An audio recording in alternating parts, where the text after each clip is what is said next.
I have the privilege today to interview Colonel Gene McDaniel, a 30-year combat Marine. He's flown out of airplanes, he's dodged bullets, he's dined with the Vice President, and when he moved into Epworth in 2014, it was his 36th move. So we have a lot of ground to cover. So let's start with your childhood.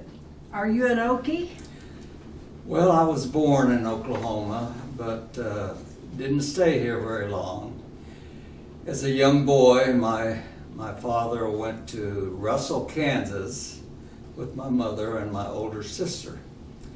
So we lived in Russell, which is a land of oil and wheat. It's also the home of Bob Dole. Mm-hmm. So, in fact, I delivered papers to Bob Dole's office after the war was over. So I went to Russell High School, graduated, and decided to move south again to Oklahoma to further my education. So I went to Oklahoma Baptist University. I went back to Russell on every summer and worked in the oil fields. Worked for the Texas company. That's short name is Texaco. Right. So I worked in the oil fields every summer and then went back to school here in Oklahoma until I graduated. And graduated one day, got married the next, and 3 days later went to work for Texaco. Okay. So you were just planning to be an oil man? Well, I ended up with Texaco and being a petroleum engineer trainee. They sent me to the field again, working in the oil wells, working the pulling units, rods and tubing in the Seminole area for 4 months. And I thought, maybe this is my life. Maybe they really didn't know what to do with it. But they sent me to Salem, Illinois, which was a Texaco, the first place that they began the secondary oil recovery program. And was up there for several months and very happy with what was going on. And all of a sudden I received my draft notice. So I went west to St. Louis, which was about 50 miles away, and looked at all the programs of the different services and chose the Marine Corps. So Texaco then put me on a 3-year military leave, and I enlisted in the Marine Corps and went through OCS. So what were some of your high points of your Marine duties? Well, I guess the highest point would be shot at and missed. But I did do 2 13-month tours during the Vietnam War. And the second time that I went back I was a battalion commander. And we didn't have much action because the war was winding down. So I spent most of the second 13-month tour in Okinawa and Japan and in ships floating around, ready for action. So that was my high point, I suppose. Uh-huh. And then I had other high points. I was an instructor at Fort Sill, gunnery instructor. I was also a commander of a recruiting station in Nashville, Tennessee. I had an opportunity to go to school. It seems like the military always sends their officers to schools the entire career. Went to Vanderbilt Graduate School and also the Naval Postgraduate School in Monterey, California. So then I had the opportunity after that schooling to go to Hawaii for 3 years, where I was a comptroller for the 1st Marine Brigade in Kaneohe. So tell me some other tours of duty that you had. The other duties that I had was as an instructor at Fort Sill. We send our Marine artillerymen through the school there, so the Marine Corps sends instructors there. That was a good assignment. I had a recruiting station in Nashville. From there, I also had the 6th Marine Corps District, which is the 6th southeastern states plus Puerto Rico, recruiting. I was the director of the Division of English and History at the Naval Academy.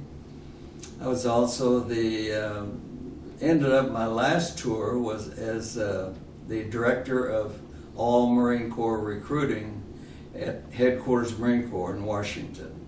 So those were all pretty good assignments, Yeah. really. They were all different types of duty is what it amounts to.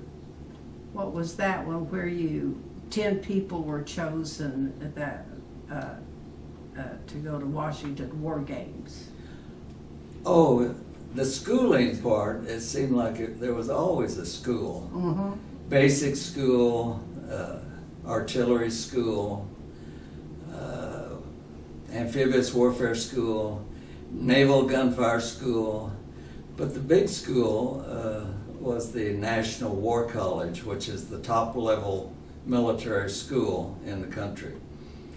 The Marine Corps sends 10 officers a year.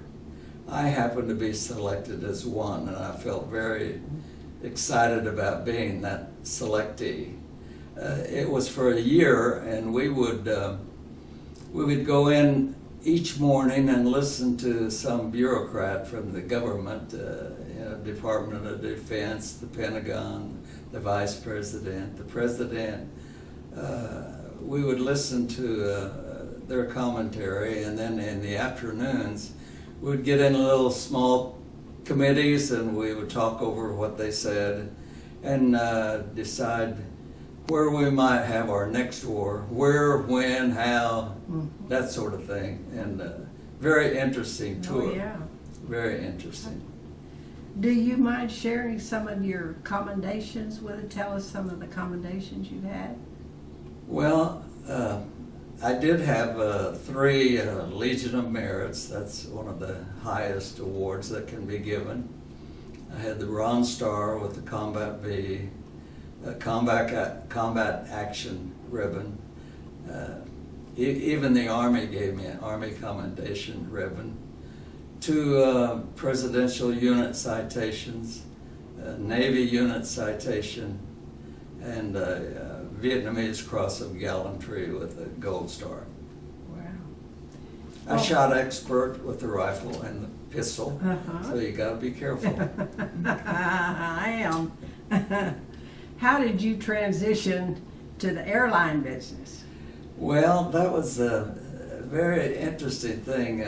Under my cognizance at Headquarters Marine Corps, when I headed up the recruiting system, J. Walter Thompson was our advertising agency.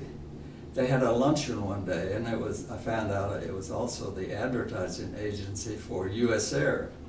And on my left was the vice president of U.S. Air. And we talked a little bit, and he said, what are you going to do when you retire? And I said, I don't know. He said, come see me. So I went to see him, and sure enough, he hired me as an executive type person who worked with him very closely. I had an opportunity to help open up services in our U.S. Air Service in San Antonio, in Atlanta, and in Tallahassee. A lot of competition, Delta, as you can imagine, American at that time. The only time we really didn't have competition was in Tallahassee, and we bought the company, which was Piedmont Airlines. So I had 30 years of combat, I call it, in the Marine Corps, and another 12 years of combat with an airline. Right. Did you move to Epworth to be near your children, or? Well, I was very happy upon retirement in Georgia. I played golf about every day and had a couple hole-in-ones and a double eagle. But anyhow, We got that in, yeah, didn't we? that was a good time. But my wife was diagnosed with Alzheimer's, and although we have a daughter in Atlanta and her family, we have two sons here, Michael and William. Mike, in fact, is probably well known around here because he has come in on several times when we've had floods and that sort of thing. He's a restoration company. Mm-hmm. But anyhow, she wanted to come back here. She was an Oklahoma girl and wanted to come back here for her final years. So we came back and came to Epworth, and she was here for a few years and passed away. Right. Well, so how did Miss Joan Heinlein enter your life? Well, that's another story. Yes. A good one. A few months after Bonnie's passing, someone introduced me to this Joan Heinlein. She was new to the community, and I saw her again after that introduction several weeks later, and I just kind of casually said, how about lunch sometime? And she casually said, okay. So a few weeks after that, I still hadn't done anything. And I saw her again, and in fact, I walked by her in the bistro, and she grabbed my arm and said, thought you were going to call me. I said, well, I am. But several weeks passed. I didn't have the courage to call. Oh. But eventually, I found the courage to call. And we started with a luncheon, and the rest is history. And that could be an ad for Epworth, couldn't it? As a matter of fact. As a matter of It fact. was. Tell us Yes. about that. As a matter of fact, we have advertised for Epworth. Both of us at one time, hand in hand, walking outside. And one time I put, they wanted me to be in uniform and pass the information to the MOAA, which is the Military Officers Association of America. It's a national magazine. So they put my little picture in there with a little bit of information. And so we've advertised for Epworth, and have enjoyed being together since our marriage, which was 3 years ago, actually. And you've traveled a lot. Well, yes. We were married in Honolulu, and we just got back from a 3-year recommitment 2 weeks ago, I guess it was. But we did. We got married, and we traveled. We had a lot of fun. We went on a couple of cruises, one to Alaska, one to the Caribbean. We went to a lot of states and locations here in the United States. I have been to a lot of them. I was very fortunate being in the airlines because I was able to go to Europe and visit almost all the countries of Europe. And in the military, in the Marine Corps, I had gone the other direction and saw the Japan and Korea and Philippines and that sort of thing. So I sort of tied the country together between the U.S. and the West and the East. But we did. We went to Savannah, we went to Key West, we went to San Antonio, we went to Coronado, we went to Washington. And suddenly we couldn't travel anymore. Right. COVID. Right. But we kept planning, and would cancel, planning and cancel, planning and cancel. And finally, Hawaii opened up again, and just in time for us to go back on our 3rd anniversary with masks Yeah. And we came back without masks.